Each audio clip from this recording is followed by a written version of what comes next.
wanna cause no problems. I just wanna live my life, but I keep on hearing about nonsense. Me and my dons ain't mobsters, but you know when you see imposters. We know how to read them faces, same way you know how to read them comments. If you wanna talk, let's talk, but around here, make sure you walk and your talk is constant. Well, hey everybody, welcome to the Death to Vanilla podcast. This is a little bit different than our normal episode. We do not have a guest this week, and so we decided that it would be super fun for us to do a recap of the different podcast episodes and guests we have to share a little bit about what we've learned. And so I am the host, Steven Burkhart of Burkhart Creative Agency, and the reason we have her here is because she actually edits like 99% of everything you guys see. And so she actually gets to learn alongside of me as we listen to the podcast. So go ahead and introduce yourself really quick to the audience. I'm Rylynn Trader. I do a lot of the post-production of the videos, and that's pretty much it. Cool. Yeah. Say it like it's not like the reason we're able to do everything we do. So I appreciate it. Okay, cool. So our very first episode was Ryan Solomon of Entra, which I used to call entree, but it is, that's not how you pronounce it. And so that was really embarrassing for me, but we worked through that. And so it's Ryan of Entra. Entra. And so here is what I learned from his podcast. So just for a little context, he does content production for them. He's like the content manager, and they focus a lot on the fundraising space and the VC space, and especially in like the tech industry. So not all of it was stuff that we like necessarily dabble in all the time, but it was really helpful. And so in talking to him, I learned that he had done magic, like performed on the street doing magic. And so that was really fun. And so I was like, hey, how have you really found that to move into business? Like, how has it really affected? Because it's kind of an unrelated thing. And so for me, I was like, okay, maybe he liked magic because he was able to like grab people's attention. But what he actually said was that it was really good for him connecting with people because of the fact that magic is such like an interactive thing. It was really good because he actually learned the art of interacting with people really well. And that's really helped him build relationships, especially pre-COVID when they actually had like meetings that they would go to. So that's my first one.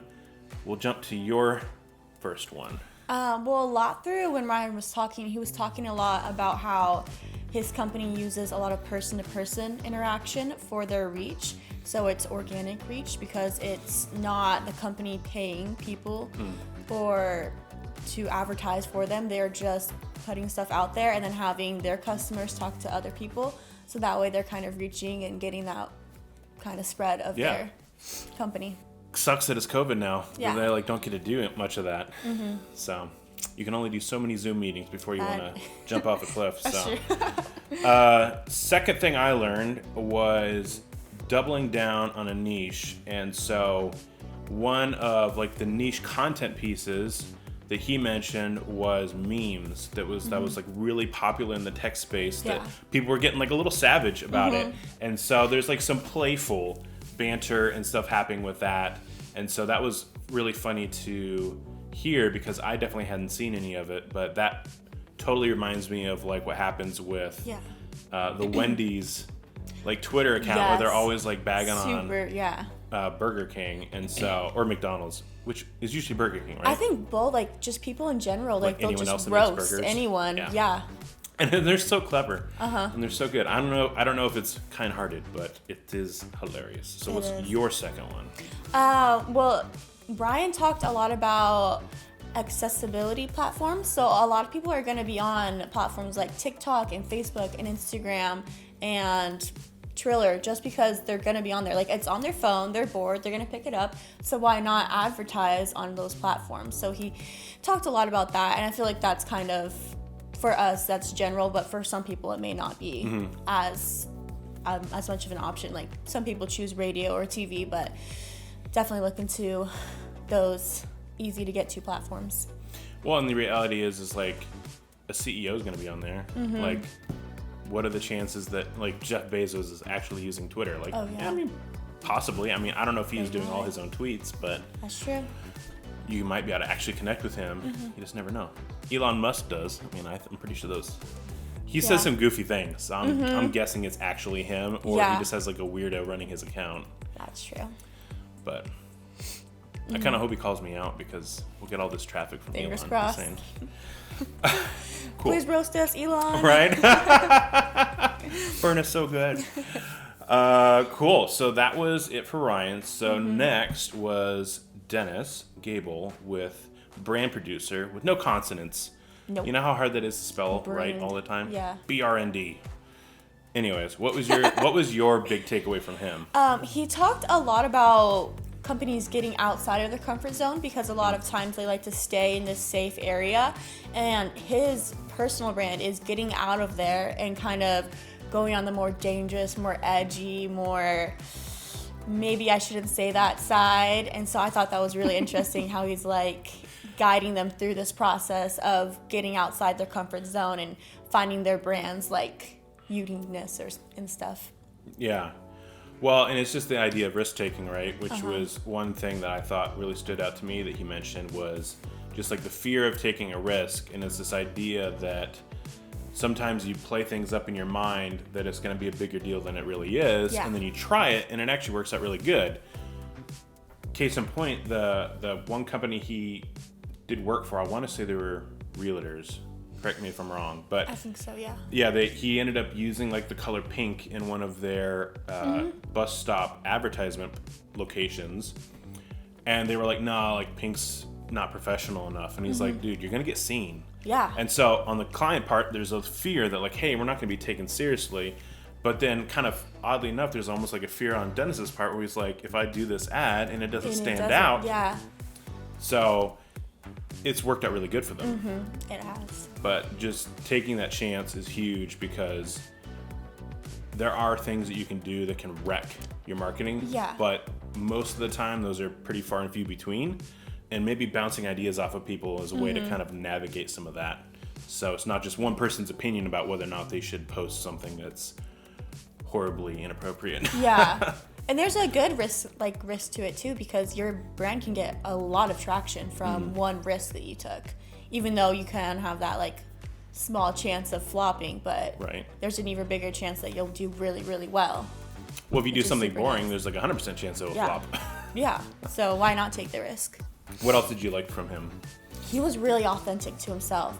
So he talked about how one of his first meetings he ever had, he wore a suit and a tie and a tux, and he said, "I will never ever do that again, because that's not me. That's not my brand. That's not how I want this brand to be." Yeah. And if someone's not comfortable with him showing up in a shirt and shorts and flip-flops, then he doesn't want to work with them. Right? So I thought that was really interesting. He needs to like move to like California so Oh, you can just do yeah. like surf brands if you're gonna rock flip flops. That's true.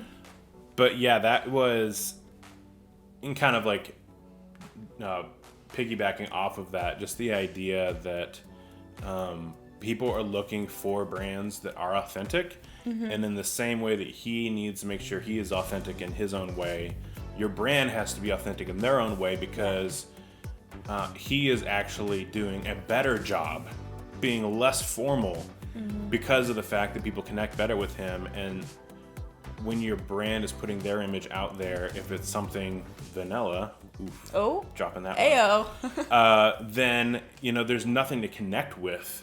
If the business doesn't know where it stands, then people don't know how they stand with that business. And so don't be afraid to tweet that. I actually can't remember what it was. That was totally off the cuff. So if a brand doesn't know who they are, what they stand for, if a brand doesn't know what they stand for, then the customer doesn't know where they stand with them. Boom. Boom. That's tweetable. Dropping bombs. All right, next up we have Caroline, and she was super funny because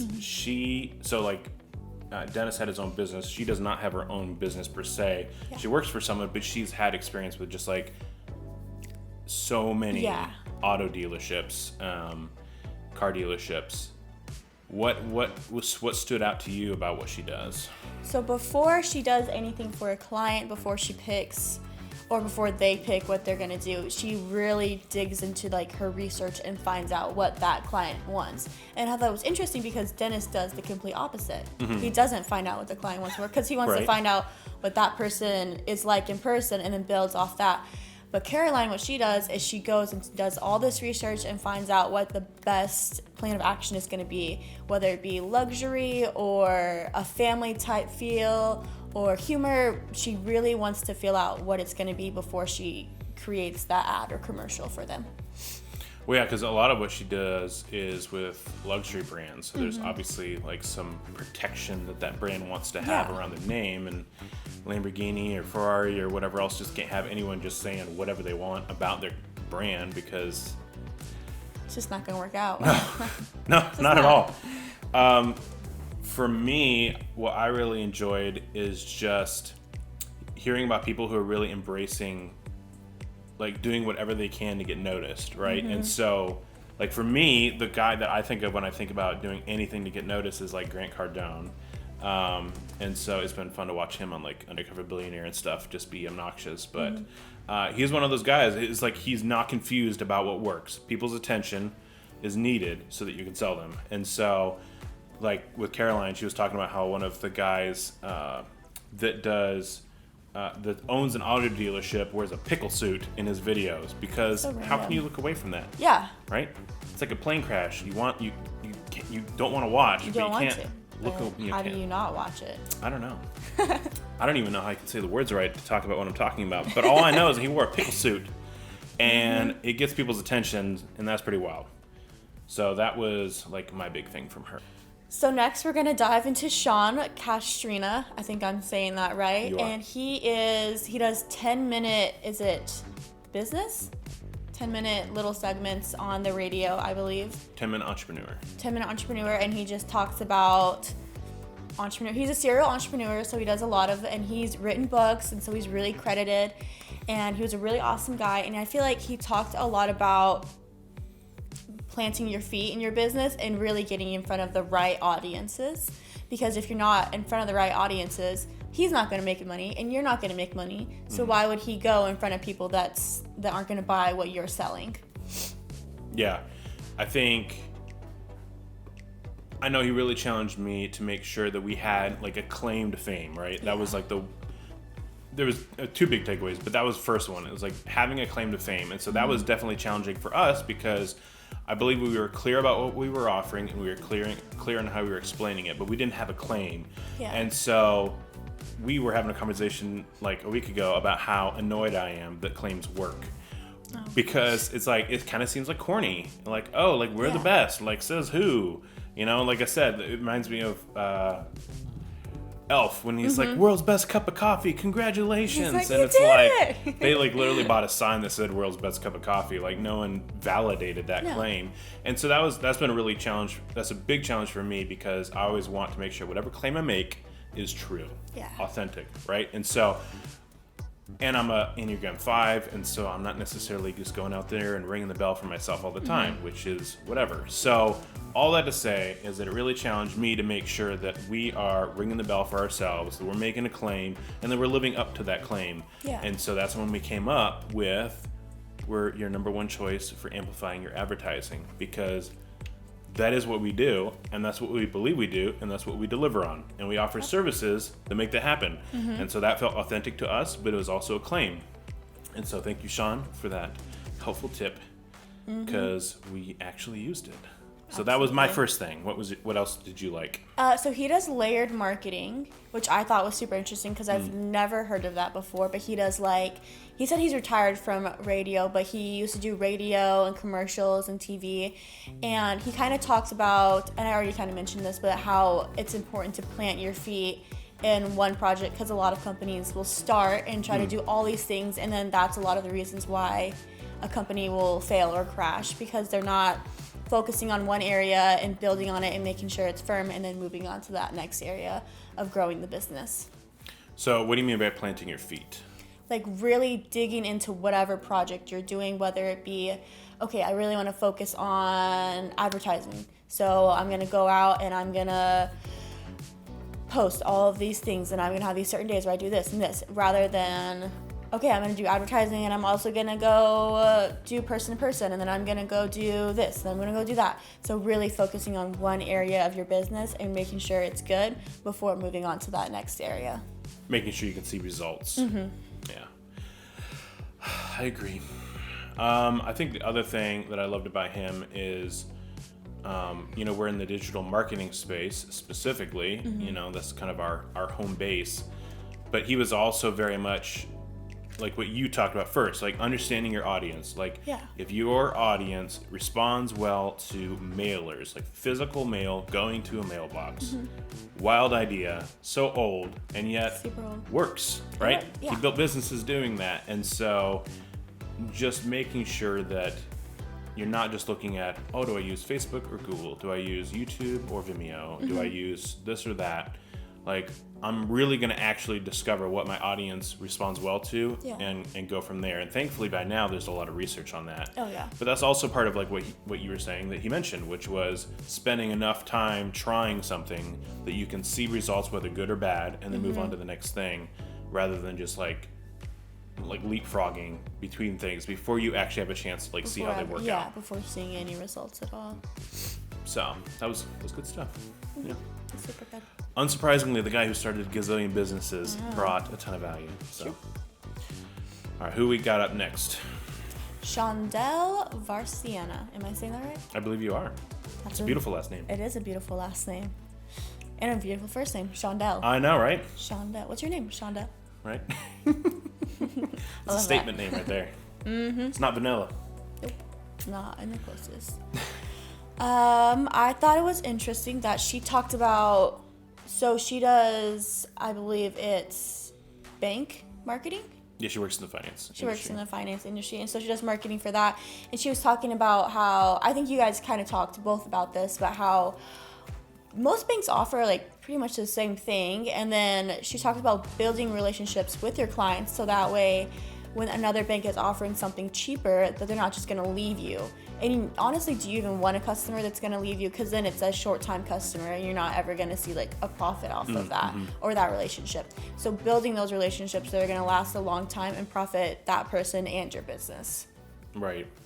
And that was really, the funny thing we got into with that was this idea of making the content that isn't a direct sale, right? So there's direct sale content you post an ad and it says buy this t-shirt, right? That's you spend so many dollars, you get so many back. There's a clear return on that investment. But then there's also the post that you either spend money blogging or maybe you promote it with advertisements of some sort, where it's 3 things you need to buy for your new house. Well, that doesn't do a bank any good. No one's going to click a buy button on that. But it's that relationship building where someone can say hey, this person is actually giving me information that's helpful for the phase of a life that I'm in right now. Yeah. And because of that, I'm going to trust them just a little bit more than I did before I saw this. And then that cycle continues, and all of a sudden you have someone, like you said, who's faithful, who's a loyal customer that is not going to be pulled away by price alone. Yeah. That's super important. She also, she went into, during the beginning of the podcast, she mentions that she wasn't even looking to get into anything like that, like blogging or any of that stuff. But her husband was like, hey, why don't you try this out? And now she met this lady, and I forget her name, but they both ended up profiting off of each other and just really building a big audience that they can reach out to, which I thought was super crazy. Well, and what she ended up diving into was that her superpower was seeing both sides of the coin, right? She was in the finance industry for years and years and years, so she understood it very well. But also the fact that she was just a human being that needed a bank as well means that she understood things from the client side as well. So then when she made content through blogging or some sort of strategy, that the suggestions that she made were balance between what the bank wanted and what the client wanted. So that way it wasn't just a one-sided perspective of someone who's just living inside of the financial institution trying to figure out how they're going to reach someone. She was able to bridge that gap, which is huge if you want to make money. Very important. Oh, last one. Ayo. Gabriella, she was super fun. She was really fun. So Gabriella was actually in Spain. Mm-hmm. So that was wild. Yeah. It's so cool. I mean, like, I know I hate Zoom and I hate that that's like a thing we use now. Mm-hmm. But at the same time, pretty cool that we could talk to someone in Spain. Mm-hmm. I think it was like 9 p.m. her time. Oh my goodness, 9 p.m. her time, and then I don't know. Was it like 2 in the afternoon or something like that? Yeah. Like 1. Yeah, I was like, it was after lunch for me and just before bed for her. Mm-hmm. So that was kind of fun. What was your takeaways on her? I thought she was just super interesting because she brought a lot to the table and she talked about a lot of really interesting things, and I really encourage anyone listening to this podcast to definitely go listen to that one because she provided this like outside look on the American marketing industry because she was like, here in Spain, it's very traditional. They don't really go outside that comfort zone. So they don't really have workplace equality quite yet there, which I thought was super crazy. So she kind of talked about how they have to market more towards certain people because that's what works in Spain. Mm-hmm. But in America, there's a lot more broader people to market to because we have a lot more people to market to. It's true. Yeah. Because it's like, because the variety of cultures that are here, you know, it's always surprising to me, like, it's not that there's not a mix, but like the mix of cultures in other countries is not nearly as much. Yeah. And so, you know, sometimes we throw around the word minority here, which is not inaccurate. Mm-hmm. There are minorities, but when you go to some other countries, it's like, it's pretty much just them. Yeah. And unless you go to like a really isolated location, which I think is really fascinating because it does provide a unique challenge for people marketing in the United States. That if you're marketing, say in Arizona where we live, there is a huge Hispanic population. There's also a huge white population. There's also a huge California population. Not that they're not a race, but are they? But the point is, they have a different value system. Certainly, you know, California is very, very blue, very liberal. So, like, there's certain things that are going to appeal to them that won't appeal to other states. And so, just that to say is that there's a challenge in trying to reach everyone somewhere. Yeah. And so, her perspective was definitely from like a global perspective, which I thought was really cool. Which is like, hey, I do marketing in the United States. I do marketing in Spain. I do marketing in, you know, Latin America. And everyone has a different approach to things. I need to make sure that when I walk into a meeting that I'm asking the right questions to discover what platforms they use, what kind of, what's crazy, what's boring in this culture. Like, how do I speak to people in this specific culture the best? Thing that, well, really the last point in general, but the last point with Gabriella was just this idea of treating brands as people, so that when you walk through and you're talking about your brand, that as silly as it sounds, going through like, oh, like, what does your brand listen to? What kind of clothing does it wear? What kind of perfume does it wear? Like, where does it go to hang out? Like, those things are kind of an odd way to describe a business, but at the same time, it humanizes it. Yeah. And because of the fact that humans are interacting with it, it kind of makes sense. And so you get a chance to think about, okay, what does my brand stand for? And what is the audience I'm reaching for? Maybe you know what the audience is, maybe you don't.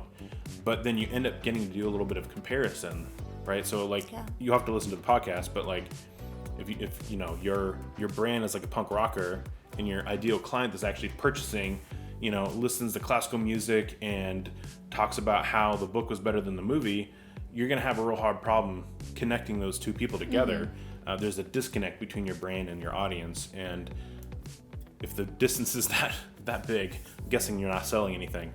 But it gives you a chance to reevaluate and humanize your brand a little bit, especially in a way that people who are less in like a artistic medium all the time can actually really get their mind around what this is like. So I think that'll do for now. That's a recap of our first several guests, and certainly we want to say a thank you to all the people who listened so far. Our audience is growing, and that's really exciting. And thank you, obviously, to all the guests that jumped on. Thank you to Rylynn, who edited all the goodies, as well as, well, the podcast and all the shorts that we'll be putting out as well, so you guys can get little bite-sized pieces of the podcast without having to watch or listen to all 45 minutes. But I don't know. I enjoy that on a good ride. Yeah. Just so you know, if you're listening, we have a video podcast. If you're watching, we have an audio podcast. We do. So that way, when you're driving to work, you can listen to it and not feel like you have to sit in front of a couch and watch something, because sometimes that gets a little old. It does. I get distracted. And I pick up my phone and then I miss something and I'm sad. Yeah. Ridiculous. Cool. So thank you guys for watching, and hope you enjoyed another episode of the Death to an L podcast. Wanna cause no problems. I just wanna live my life, but I keep on hearing about nonsense. Me and my dons ain't mobsters, but you know when you see imposters. We know how to read them faces, same way you know how to read them comments. If you wanna talk, let's talk, but around here, make sure you walk and your talk is constant. Hey, I seen it all before. I heard chat that they all adore. 1 week looking like they all aboard. Next day they don't even walk the walk. I've been here since a bust down aqua, cutting through Astor, all black master. Now I'm too grown for acting gaffer, trying to pay off my madre's gaff cuz took the wife and there's a rotty that's peak.